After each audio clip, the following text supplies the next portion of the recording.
The palace is dark, lit only by the flickering glow of torches that cast long shadows across the marble walls. The senators stand in uneasy silence, their faces pale, their eyes locked on the man seated before them. Caligula is dressed not as a ruler, but as a god, covered in gold and jewels, his head crowned with laurel, his stare cold and unblinking. The room holds its breath, for when Caligula judged, every breath could be a final one. Suddenly, he claps his hands and laughs, the sound cutting the silence like a blade through flesh. Guards step forward, dragging a child into the hall. The boy screams, his small voice echoing in the wide chamber as he fights against the hands gripping him. The senators shift, horrified but powerless, while the emperor watches with joy. His laughter fills the chamber, bouncing off the stone as the boy is thrown at his feet. What follows is left unsaid, for the cruelty of Caligula went beyond words. You think you know Caligula.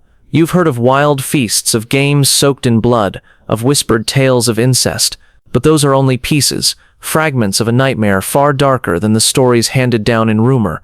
What you're about to hear are 7 practices so horrific that even ancient writers struggled to record them.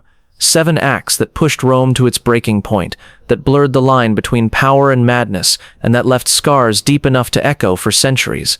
And the last of them, the final act of Caligula's reign, may be the most disturbing crime ever committed by a Roman emperor, one you've likely never heard in full, and one you will not forget. Before diving into these hidden stories of madness and cruelty, if you enjoy learning about the darker side of history, consider hitting that like button and subscribing for more videos like this, and please comment below to let me know where you're watching from.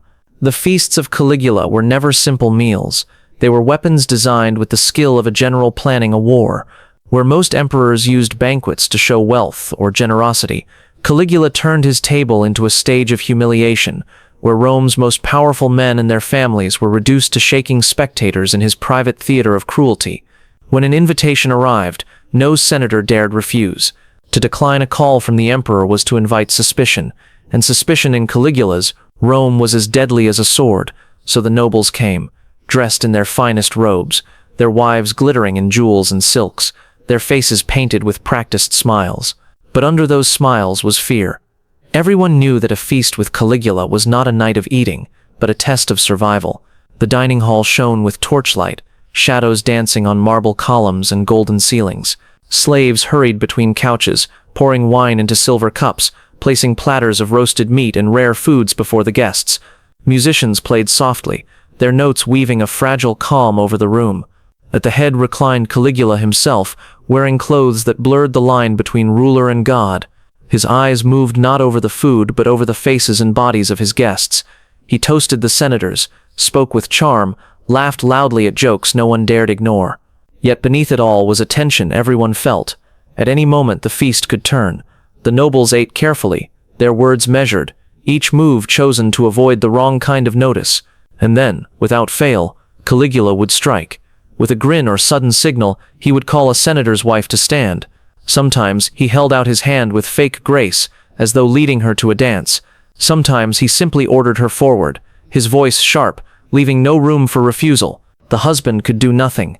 Even the smallest protest was seen as defiance, and defiance could mean death. But it grew worse. The emperor would lead the woman away, disappearing into a side chamber, while the hall sank into heavy silence. The guests sat frozen, staring at their cups or plates, straining not to hear the muffled sounds through thin walls. Each passing moment reminded them of their helplessness. When Caligula returned, his grin wide, his robe loose, the room filled again with noise, but it was the noise of forced laughter, strained voices, and the thick silence of shame. The cruelty did not end there. Caligula often described the act in front of the whole table. He mocked the woman's body, her skill, or her supposed flaws, reducing her to a target of ridicule. He bragged as though speaking of a battle won, while her husband sat beside him, his face burning, forced to endure it without a word. The women were shamed, the men broken, and the entire Senate reminded of their weakness. Suetonius, the Roman writer, preserved some of these stories. He describes the feasts as not merely excess, but planned acts of domination. Caligula turned lust into a weapon. By violating the wives of senators, he shattered the bond of marriage, the heart of Roman honor. Every man who sat at his table knew that the emperor could take not only his power and wealth, but his wife, his dignity, and his pride. The plan was clear and cruel. A senator could survive defeat in politics, even exile, but to be publicly mocked by the emperor, to sit in silence while your wife was taken and ridiculed, that was a wound that destroyed reputation. Rome thrived on image, on honor, carefully built. Caligula burned those values to ashes with nothing more than a smile and a command. For the women, the shame was no less brutal. They were paraded as prizes, stripped of power, their names ruined. Resistance was impossible. To cry out in anger or shame was to bring punishment on their families. To endure in silence was to live as a reminder of their husband's disgrace. Whether noble or common, no woman was safe once she entered the emperor's hall. The cruelty was not only in the act, but in its repetition. The feasts were constant, and with each new one came a new victim, a new husband broken, a new family stained. The pattern itself became a source of terror. Invitation carried not honor, but fear. The palace was a golden trap, its marble halls filled with laughter that hid despair. Caligula enjoyed their unease. He raised his cup to toast his guests, his words sharp with mockery. He teased the men, dared them to react, watching the red on their faces as their wives were turned into objects of his pleasure. The musicians played on, the slaves poured more wine, and the senators sat in silence, swallowing their shame with every sip. Rumors spread through Rome about these feasts. Some brushed them off as tales too awful to believe. Others believed every detail, for the senators who returned from the feasts came back changed, their pride broken, their names stained. But whether whispered in markets or written by historians, the stories carried the same truth. These feasts were not indulgence, they were acts of destruction. This was Caligula's true cruelty. He did not always need executions to crush his enemies. He used shame as a blade sharper than steel. By turning Rome's noblest women into tools of mockery, he destroyed the men who ruled the empire under him.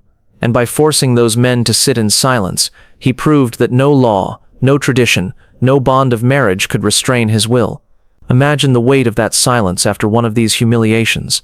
The emperor reclines again, laughing, describing what he had just done. The husband clenches his fists beneath the table, his eyes fixed downward. The wife sits rigid, her face pale, her dignity stripped away before her peers, and the rest of the room swallows hard, thankful it was not them, fearful of when their turn might come. This was only the first act of Caligula's theater of horror. The banquets revealed his hunger, not just for flesh, but for power expressed through humiliation. If the wives of Rome's noblest families could be degraded at his table, what could stop him from violating the sanctity of his own household? If strangers were used this way, what horrors awaited those who shared his blood?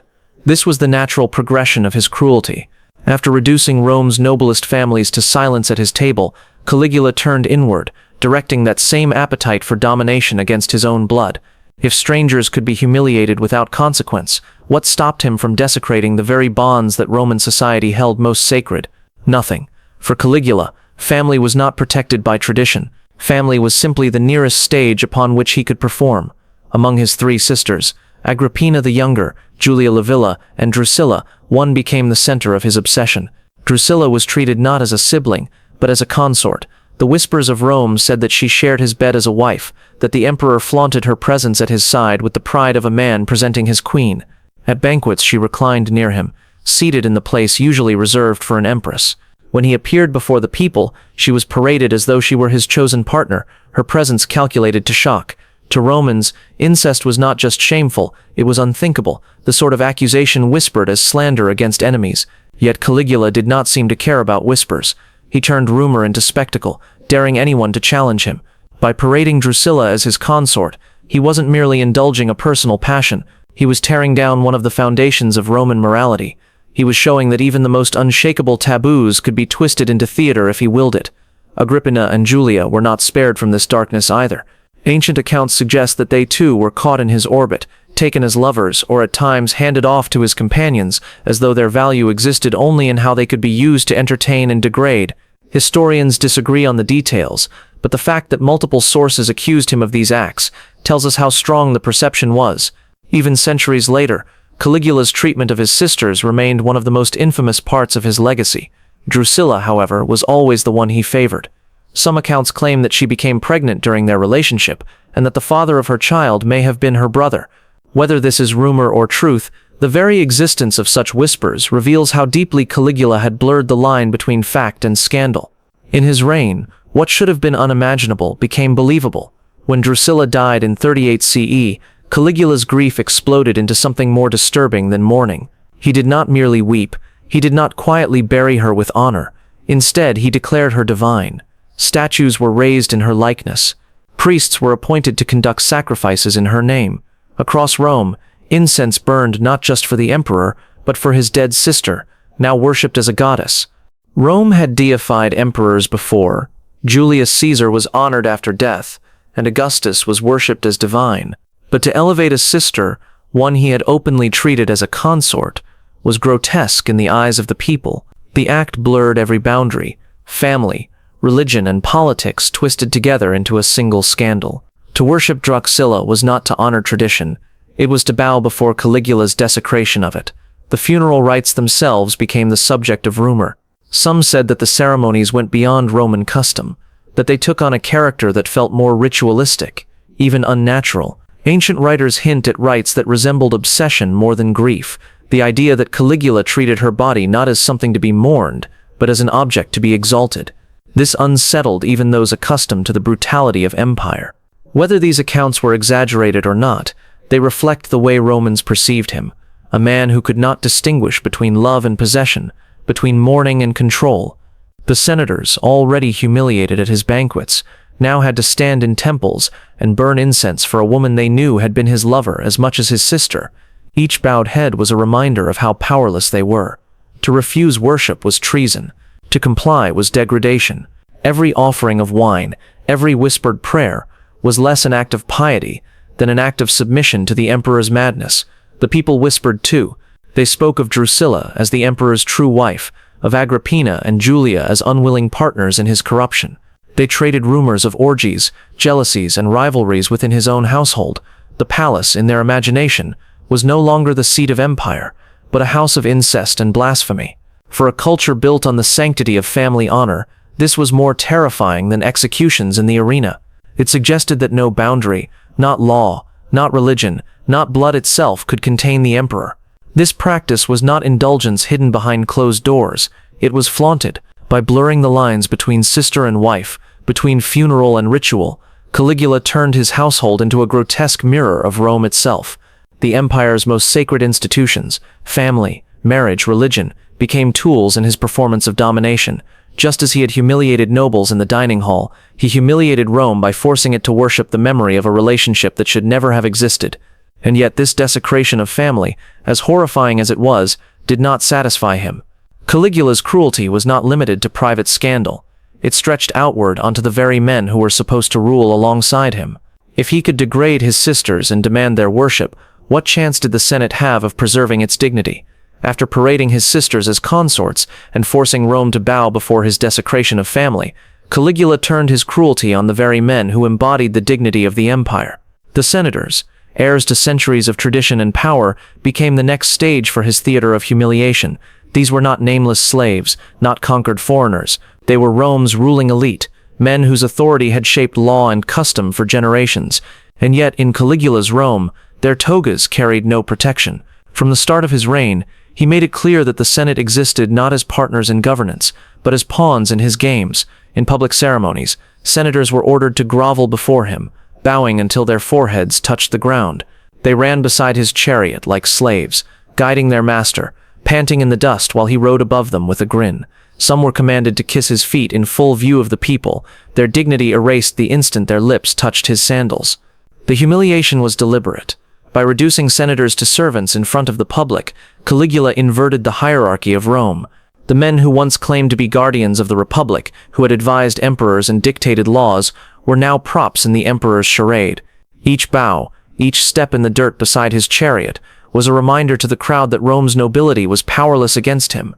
But he did not stop at forcing them into gestures of submission. Caligula delighted in making senators act out roles that stripped them of every shred of honor. He compelled them to appear in costumes, to sing and perform in the theater like common actors. In Rome, acting was considered shameful for anyone of noble birth, and yet here were senators, men of lineage and title, stumbling through lines, their voices shaking, while the emperor and his court jeered. Some were even forced to fight in mock gladiatorial bouts, their noble hands gripping weapons they had never trained to wield, their bodies trembling under the eyes of the crowd. This was not random cruelty. It was a system of degradation. By making the most powerful men in Rome kneel, sweat, and humiliate themselves, Caligula ensured that no one could stand against him. The Senate became a hollow body, stripped of will, its members too broken by shame to resist even the most outrageous commands. What had once been the beating heart of Roman politics now throbbed only with fear. The senators bore these humiliations with clenched teeth and lowered eyes. In private they may have raged, whispered, even dreamed of resistance, but in public they endured. To protest was to invite not only disgrace but death. Caligula's reign thrived on such performances, because each act of submission was a visible display of his absolute dominance. Roman historians like Suetonius and Cassius Dio record these episodes with disgust. They described the Senate as cowed, stripped of dignity, their noble traditions mocked in the streets. Citizens watched as the men who were supposed to lead them acted like slaves. And in that spectacle, Caligula reshaped the very perception of power. The people no longer looked to senators as figures of authority. They looked to the emperor, who alone held the power to elevate or destroy. Imagine the scene. A procession winding through Rome, the emperor riding in a gilded chariot while senators, their togas stained with dust, jog beside him, their faces flushed with shame. The crowd laughs or stares in silence, knowing better than to show pity. Later, those same senators appear in the theater, their voices breaking as they stumble through lines under Caligula's watchful eye. The emperor leans back, smiling, his delight fed not by the performance itself, but by the sight of Rome's proudest men reduced to trembling actors. The genius of this cruelty lay in its publicity. Executions could silence opposition, but humiliation destroyed reputations. Once a senator kissed the emperor's feet before the people, he could never reclaim his authority. Once a nobleman sweated in the dirt beside Caligula's chariot, he was marked forever as a servant. The shame lingered longer than death, corroding the Senate from within. And still, Caligula's appetite grew. It was not enough to humiliate in public ceremonies or in theaters. He extended his power into the Senate house itself, mocking their debates, interrupting speeches with laughter, treating their traditions as if they were childish games. He demanded divine honors from them, insisting that they treat him not merely as emperor, but as a god. Each time they obeyed, they dug themselves deeper into degradation, proving their loyalty not to Rome, but to one man's madness. The senators, trapped between survival and dignity, chose survival. They bowed, they kissed, they performed, they lived another day, but at the cost of their legacy. The institution that had once rivaled kings, that had outlasted dictators and generals, now crumbled beneath the weight of Caligula's laughter. This was humiliation as policy. This was Rome's ruling class, dismantled not by swords, but by shame, and as terrifying as it was to watch senators debased. One truth made the horror deeper. If the empire's most powerful men could be reduced to such degradation, what hope was there for those with no power at all? After parading his sisters as lovers and forcing Rome to bow before their worship, Caligula turned to the men who once believed themselves untouchable. The senators, guardians of Roman tradition, heirs to centuries of power, found themselves stripped of their dignity in ways so calculated that even death might have seemed kinder. If he could degrade his own blood, what chance did the Senate have? None. And Caligula wanted to prove it. From the first days of his rule, he made it clear that the Senate was not a partner in power, but a stage for his performance. He ordered senators to grovel at his feet, pressing their foreheads to the marble like slaves. He forced them to run beside his chariot, their togas dragging in the dust, sweat pouring down their faces while he rode in gilded splendor above them. And when they gasped for air, he laughed. For Caligula, their humiliation was the true spectacle. But it gets worse. Some senators were made to kiss his feet in front of the crowd, their lips touching the sandals of a man who mocked them as they bent. Imagine the silence in those moments, the most powerful men of Rome on their knees, the people watching, the emperor smirking. What was once the dignity of centuries crumbled into a theater of shame, and he did not stop there. For Caligula, humiliation had to be public, and it had to be creative. He forced senators into roles no Roman noble would ever accept. Some were dressed in costumes and ordered to sing or act in plays, stumbling across the stage like clumsy actors while the emperor and his court jeered. In Rome, to perform was disgraceful for a man of rank. Yet here were Rome's leaders, voices cracking, faces pale, enduring the jeers of the very people they were meant to govern. Worse still, some were pushed into the arena itself, forced to play at being gladiators, gripping weapons they did not know how to wield. These men, descended from families that had shaped the laws of Rome, now stood sweating under the sun, mocked as they stumbled through combat for the amusement of one man. To lose was shame, to survive was humiliation. Either way, the dignity of the Senate bled out into the sand, and what happened after was even more corrosive. Once a senator was seen groveling in dust, once he kissed the emperor's feet, once he played the clown before the people, he was ruined forever. Executions erased opponents quickly. Humiliation destroyed them slowly, ensuring that even if they lived, they carried the mark of submission to their graves. The Senate chamber itself was no refuge. Caligula mocked debates, interrupted speeches with laughter, and turned their most solemn traditions into childish games. He demanded divine honors, forcing senators to treat him not only as their emperor, but as their god. And they obeyed. They bowed. They offered sacrifices. They spoke words of worship, each one hollow, each one a nail in the coffin of their dignity. The genius of this cruelty was in its permanence. A man could survive exile, even disgrace, and rebuild, but how could he erase the memory of kneeling in the dirt before a laughing emperor? How could he regain authority once he had been dressed as an actor and jeered by the crowd? Caligula knew the answer. He wasn't simply mocking them. He was erasing them as leaders. Picture the scene, a grand procession through Rome. Caligula in a golden chariot, smiling as senators jog in the dust beside him, robes heavy with sweat, faces flushed with shame. The crowd watches, some laughing, some silent, all of them learning the same lesson that the old guardians of power were nothing but puppets. Later, those same men stumble through lines in the theater, their voices shaking while the emperor lounges in delight. Their families watch in horror, powerless to intervene. Their legacies dissolve in the sound of Caligula's laughter. And yet, it gets worse still. The senators endured all of this in silence, because to protest was to die. They whispered in private. They clenched their teeth in shame. But in public, they bowed. Rome, the city that once prided itself on dignity and order, now saw its leaders broken daily in performances of degradation. This was humiliation as policy. Caligula didn't need to execute them all. Shame was sharper than the sword. He broke the Senate not by spilling blood, but by spilling dignity. Each act of groveling submission was more devastating than any massacre, because it corroded the very foundation of Rome's ruling class. And if the men who had shaped Rome's laws for centuries, the most powerful men in the empire, could be reduced to panting beside a chariot and kissing the emperor's sandals, what hope did anyone else have? If this was the fate of the mighty, imagine what happened to those who had no power at all. After grinding the Senate into the dust and turning Rome's proudest men into props for his amusement, Caligula moved on to the one tool that could spread fear faster than humiliation: random death. For the emperor, executions were not about justice, nor even about punishment. They were about terror, the kind of terror that could reach anyone, anywhere, for any reason. And in his Rome, death came as easily as a whim.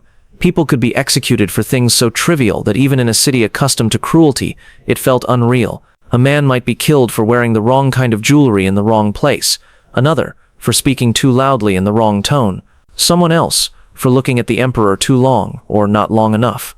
No warning, no trial, no chance for defense.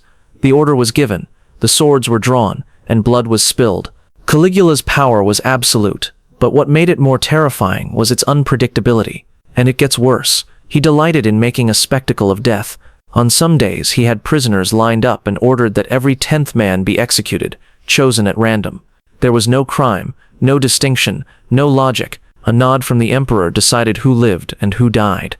Imagine standing in that line, hearing the man beside you struck down, knowing that with a flick of Caligula's hand, your turn could come next. This was not justice. This was terror refined into a game of chance. But what happened after was even more haunting. These executions were not hidden in the dark corners of prisons. They were staged before audiences, often during festivals or public gatherings, timed between acts of entertainment. Caligula did not waste the crowd's attention.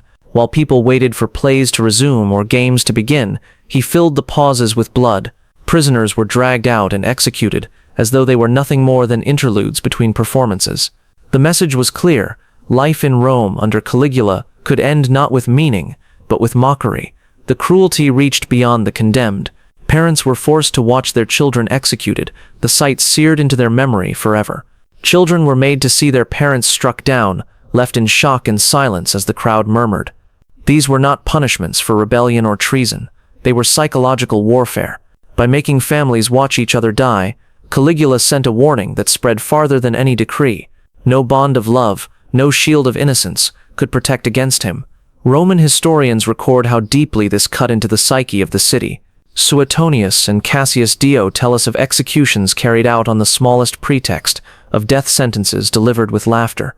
One story describes Caligula entertaining guests at a banquet, pointing casually to someone in the crowd and ordering their execution, then smiling as the man was dragged away.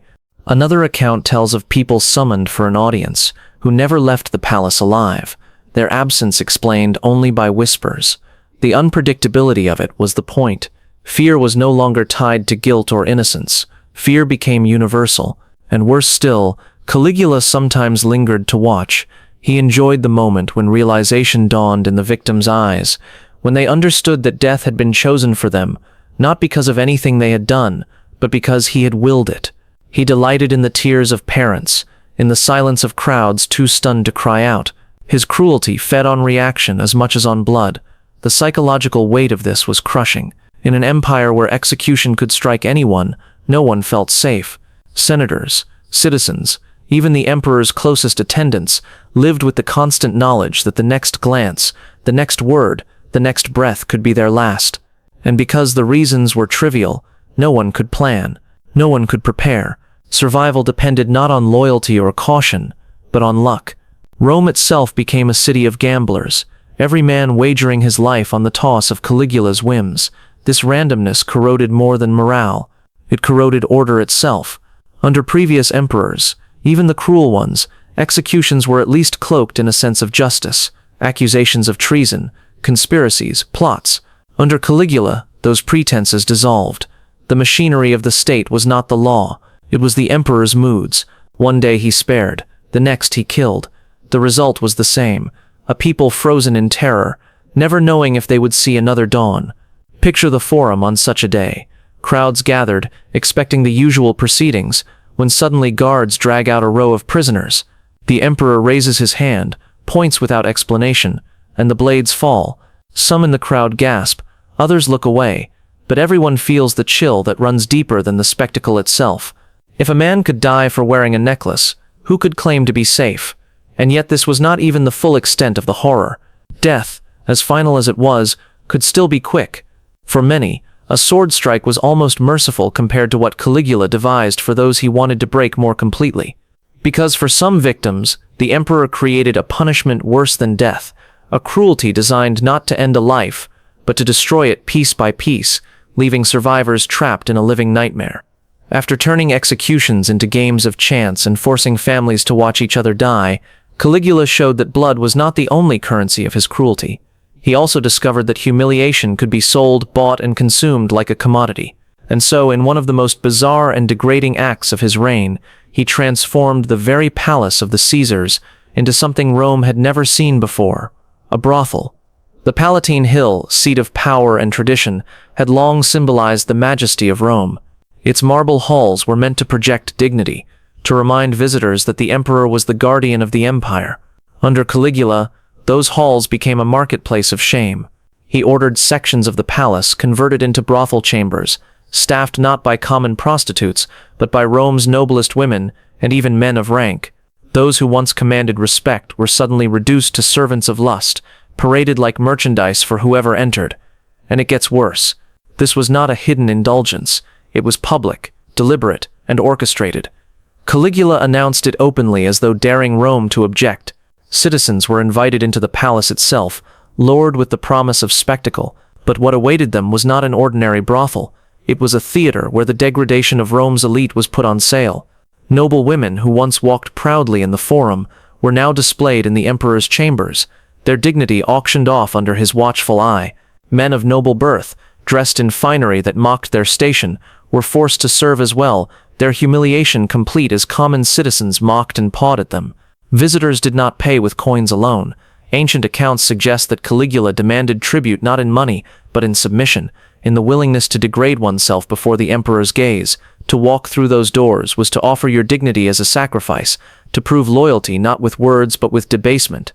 Every act carried out in those chambers was less about pleasure than about demonstrating that no rank, no family, no reputation stood higher than Caligula's will. Roman historians, scandalized, recorded these acts with disgust. Suetonius writes of the palace brothel, describing how Caligula filled it with matrons and noble women, forcing them to prostitute themselves while the emperor watched. Cassius Dio echoes the account, emphasizing the shock of Romans who realized their emperor had turned the imperial palace into a house of vice. These were not fringe rumors whispered by enemies. They were consistent stories across multiple sources, a testament to how deeply this scandal burned into Rome's memory. Imagine the impact. A senator who had once governed provinces now stood powerless as his wife was summoned to the palace, forced to sit behind curtains and wait for strangers to pay for her use. A young man of noble blood, once trained to lead armies, was instead paraded like a toy in front of jeering citizens. The humiliation was not just personal, it was systemic. By turning the palace into a brothel, Caligula announced that the empire's highest families were nothing more than his property to be used, degraded, and discarded as he pleased. And yet, what happened inside those chambers did more than humiliate individuals. It mocked Rome itself. The Palatine Hill, once the symbol of Roman order, now stank of vice. The emperor's residence had become indistinguishable from a marketplace of flesh. Citizens who entered the palace left not in awe but in disbelief, carrying stories that spread through the city like wildfire. Every retelling reinforced the same message. Rome's dignity was gone, sold by the man who claimed to rule as a god. But it gets worse still. Caligula sometimes selected the women himself, walking through the chambers as though inspecting wares. He mocked their reluctance, laughed at their tears, and ridiculed husbands who clenched their fists in silence while their wives were paraded. For him, the brothel was not about pleasure. It was about breaking pride, stripping away the last illusions of nobility, and showing that he alone determined the value of Rome's most respected names. Few details of this practice survive compared to his executions or his incest, and that silence speaks volumes. Roman historians, already accustomed to recording scandal, struggled to describe the sheer perversity of turning the seat of empire into a brothel. Some passed over it quickly, perhaps fearing disbelief. Others wrote of it in tones of horror, as if even putting it to parchment might corrupt the page.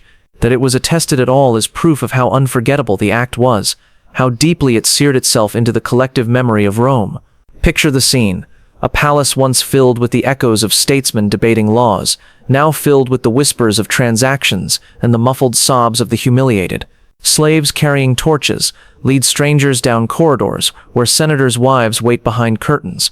Men of noble birth, forced into roles beneath them, try to mask their shame while citizens laugh, and somewhere in the shadows, Caligula watches, drinking in the humiliation as if it were the finest wine. This was not madness in the sense of a man lost to reason. It was a strategy of control. By corrupting the palace itself, he corrupted the image of Rome. By forcing the nobility into prostitution, he destroyed the foundation of honor that upheld their power. And by inviting common citizens to witness it, he proved that his reach extended into every corner of society. It was not just scandal, it was policy. And yet, as debased as this spectacle was, it was not the peak of Caligula's depravity. The palace brothel revealed his hunger for humiliation, but his ambitions stretched beyond vice. To dominate bodies was not enough. To destroy dignity was not enough. Caligula wanted more. He wanted to transcend humanity itself, to blur the line between man and God, and to force the entire world to worship him in ways Rome had never seen before. By turning the palace into a brothel, Caligula had already desecrated the heart of Rome, but humiliation and debauchery were not enough for him. He wanted more than to rule men's bodies. He wanted their souls, and so he crossed a boundary even tyrants had feared to touch. He declared himself not merely emperor, but a living god. Roman emperors had always flirted with divinity. Julius Caesar had been deified after death. Augustus had temples dedicated to him once he was gone, but Caligula was not content to wait for death. He wanted worship now. He demanded sacrifices to his name, offerings at his altars, priests dedicated to his service. To stand before him was no longer to stand before a ruler. It was to stand before a god, or so he demanded. And it gets worse. He did not simply accept the worship of Rome. He expanded it, forcing his cult onto conquered peoples. In the provinces, statues of Caligula were erected in temples, sometimes beside the gods they had worshipped for centuries. other times replacing them altogether. The message was unmistakable. Your traditions, your deities, your sacred spaces all bend to me. I am not man, I am divine. One of his most reckless acts was his order to have a statue of himself installed in the Temple of Jerusalem, one of the holiest sites in the ancient world. For the Jewish people who forbade graven images, this was more than an insult. It was sacrilege. The order nearly sparked a revolt so great that even his own governors hesitated to carry it out. Only Caligula's assassination prevented a catastrophe that might have torn apart the empire. But the very fact that he commanded it reveals how far his madness reached. Inside Rome, the demands for worship grew more bizarre. He dressed as various gods, Mercury one day, Apollo the next, sometimes Venus, wearing the robes of a goddess with jewels glittering against his skin. He ordered citizens to address him by divine titles. To hesitate, to stumble, even to appear less than enthusiastic could mean death. Worship was not optional, and it was not enough to obey. It had to be done with zeal, with trembling devotion, as though one truly believed. Anything less was punished with execution. Imagine the scene. Senators who once debated laws now bowing to a man in a goddess's gown, whispering prayers they did not believe. Citizens forced to pour wine on altars to the emperor, their hands shaking, knowing that if they showed the faintest doubt they could be dragged away and killed. Rome itself became a stage where worship was not a choice but a performance, one graded by a ruler whose pleasure decided life and death. And worse still, Caligula did not limit his godhood to Rome. He mocked the gods of old, claiming he was greater than Jupiter, greater than Mars, greater even than the fates themselves. He boasted that he could kill a man and bring him back to life, and then ordered executions to prove the first part, while laughing that no resurrection would follow. He played with divine roles the way a child plays with toys, discarding and claiming identities at whim, always at the expense of those forced to watch. For the Romans, who held religion as the backbone of their society, this was more than blasphemy, it was chaos. Festivals and rituals that had bound communities together for centuries now revolved around one man's ego. Traditional gods were sidelined, sacred rites became parodies, temples became monuments not to eternity, but to a tyrant's vanity. And through it all, Caligula smiled, reveling in the silence of those who dared not object. The cruelty lay not only in the demands, but in the punishments. Suetonius records that Caligula executed people who failed to worship him properly, not with enough fervor, not with the right words, not with the right expression on their faces. Imagine living in a world where your very survival depended on convincing a madman that you adored him as a god. Every gesture, every bow, every whispered prayer became a matter of life or death. What happened after was predictable. Fear spread not just of the emperor's power, but of his gaze. Citizens rehearsed their devotion the way an actor rehearses lines, terrified that the slightest slip would be noticed. Priests who once presided over sacred rituals now found themselves reduced to flatterers, their chants hollow, their faith meaningless. Caligula had stripped religion of its dignity and turned it into a theater of fear, and yet, even declaring himself a god was not the height of his depravity. It was shocking, it was blasphemous, but it was still only a step towards something darker. For Caligula's most horrific practice was not about divine titles or temples. It was about cruelty so raw that ancient writers hesitated to even describe it. The final practice we uncover was so disturbing that Rome never forgot it, and you've likely never heard it told in full. Even after demanding worship as a living god, Caligula's hunger for domination was not satisfied. Titles, temples, and forced devotion gave him power over Rome's soul, but they did not quench his fascination with raw suffering. What came next was the darkest side of his reign, acts so horrific, so taboo, that even ancient historians, men accustomed to blood and scandal, hesitated to put them into words. These stories linger not because they are well known, but because they were whispered in tones of disbelief, as if Rome itself recoiled from remembering. Caligula was not content with executions alone. Death by a quick stroke of the sword held little appeal for him. He preferred to draw it out, to make pain an art form. Witnesses describe him watching victims beaten slowly, each blow carefully measured so as not to kill too quickly. He ordered others sawn apart, not swiftly, but inch by inch, prolonging the agony so that their cries filled the air while he reclined nearby, smiling as though entertained by music. To Caligula, suffering was not a byproduct of punishment, it was the point, and it gets worse. He did not confine this cruelty to criminals or enemies. He deliberately chose parents and children, forcing them to witness one another's torment. He enjoyed watching parents executed in front of their children, savoring the despair etched into young faces as they watched the people who had given them life torn away in agony. Other times he reversed it, killing children in front of their parents, leaving mothers and fathers broken beyond repair, their lives hollow shells after the spectacle. These were not punishments to prevent rebellion. They were psychological tortures designed to break the human spirit. What happened after these spectacles was even more grotesque. Some sources whisper of feasts where Caligula's cruelty reached its most unthinkable climax. There are accounts, debated but recorded nonetheless, that he ordered parts of noble families served at banquets, mocking their memory by consuming their flesh or forcing others to do so. Whether this was exaggeration by horrified chroniclers or a reflection of actual events, the very existence of the claim shows how Rome remembered him, not merely as a tyrant, but as a monster whose appetites defied humanity. Imagine the scene. The palace glitters with torches, goblets overflow with wine, and senators sit rigid in silence, knowing that any laughter they offer must sound genuine or risk their lives. Slaves bring forward trays not of lamb or boar, but of something unrecognizable, something whispered to have been taken from the bodies of the condemned. The emperor smiles as his guests shift in horror, daring them to refuse, daring them to reveal fear. Whether fact or legend, the story survives because it captures a truth about Caligula. His reign blurred the line between banquet and slaughterhouse, between ruler and beast. Roman historians struggled to describe these acts. Suetonius, Dio, and others, though hostile to Caligula, do not linger on these stories as they do on other scandals. The details appear as fragments, half concealed, as though the writers themselves recoiled at putting such horrors fully to parchment, and that silence may be the loudest testimony of all. For what could make men who recorded the crucifixions of thousands, the butchery of wars, and the corruption of emperors hesitate, except a cruelty so raw that even they could not bear to write it plainly? The genius and the terror of this cruelty lay in how it was ritualized. Caligula did not lash out in fits of madness alone. He staged these horrors deliberately, shaping them into performances. Pain was arranged like a play, suffering choreographed like music. Each spectacle was a reminder that the emperor's power was not limited by reason or morality. It was limited only by his imagination, and that imagination was twisted toward cruelty. The impact on Rome was devastating.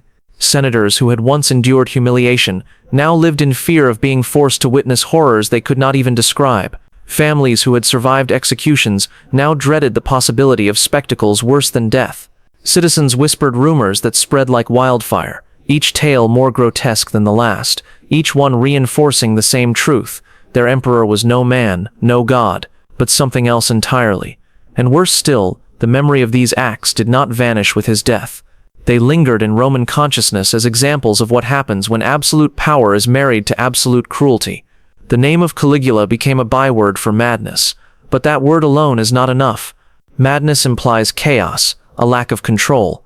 What Rome feared most was not that Caligula was mad, but that he was deliberate. His horrors were not accidents, they were choices. This was not the fury of a mind unraveling. This was cruelty sharpened into ritual, a spectacle crafted with intent, and in the end, even Rome itself, a city that had witnessed centuries of war, bloodshed, and tyranny, trembled before him. Caligula had shown them that horror could be systematized, that suffering could be entertainment, that even the most sacred bonds of family could be twisted into tools of fear. This was not madness alone. It was cruelty sharpened into ritual, making even Rome afraid of its own emperor. The palace is lit once more by torches, their glow casting long shadows on marble walls, the same walls that had echoed with laughter at humiliations, the same halls that had seen nobles paraded like slaves and families broken apart. Caligula struts through them, dressed in robes glittering with jewels, certain of his divinity. His face shines with the arrogance of a man who believes himself untouchable, eternal. Around him, courtiers and guards bow, their expressions carefully measured, their voices trembling with rehearsed devotion. He does not notice the silence beneath their words, the heavy looks they exchange when his back is turned. Because while Caligula believed himself a god, those closest to him had already decided his fate. The very men who had watched him desecrate family, humiliate the Senate, and torture the innocent, had reached their breaking point. In secret, daggers had been sharpened, whispers traded, loyalties tested, and on a January day in 41 CE, the emperor who thought himself immortal discovered how mortal he truly was. The assassination came suddenly, almost brutally poetic in its simplicity. As Caligula left a performance surrounded by his attendants, the plotters struck. Daggers flashed in the torchlight, cutting into his flesh again and again. The emperor, who had watched others writhe in pain, now gasped for his own life, shocked not that he was dying, but that anyone dared to kill him. Guards stood frozen, unwilling to intervene, perhaps relieved that the nightmare was ending. When the final blow fell, Caligula's body lay on the ground, stripped of its godhood, just another corpse cooling on the palace floor. His reign had lasted only 4 years, yet in that brief span, he had scarred Rome in ways that would echo for centuries. His practices, the humiliation of nobles, the desecration of family, the random executions, the palace brothel, the demand for worship, the ritualized horrors etched themselves into the collective memory of an empire that prided itself on power and order. The Romans would endure many cruel emperors after him, but few would ever inspire the same shudder of revulsion. Caligula did not simply rule, he consumed. He devoured dignity, family, and tradition, feeding on the suffering of others as though cruelty itself were a feast. And even 2,000 years later, the shadows of his reign remain. His name has become synonymous with madness, but madness alone cannot explain what he did. His legacy is not of chaos, but of deliberate, sharpened cruelty, a reminder of how power, unchecked, can turn a man into a monster. If this glimpse into history's hidden darkness has left you wanting to uncover more buried truths, I've prepared another journey into the shadows of the past that you won't want to miss. Click on the video appearing on your screen now to discover another shocking chapter that history tried to erase. And if you found this exploration as compelling as I did, hit that subscribe button so we can continue peeling back the layers of history together. These forgotten voices deserve to be heard, and there are so many more stories waiting to be told.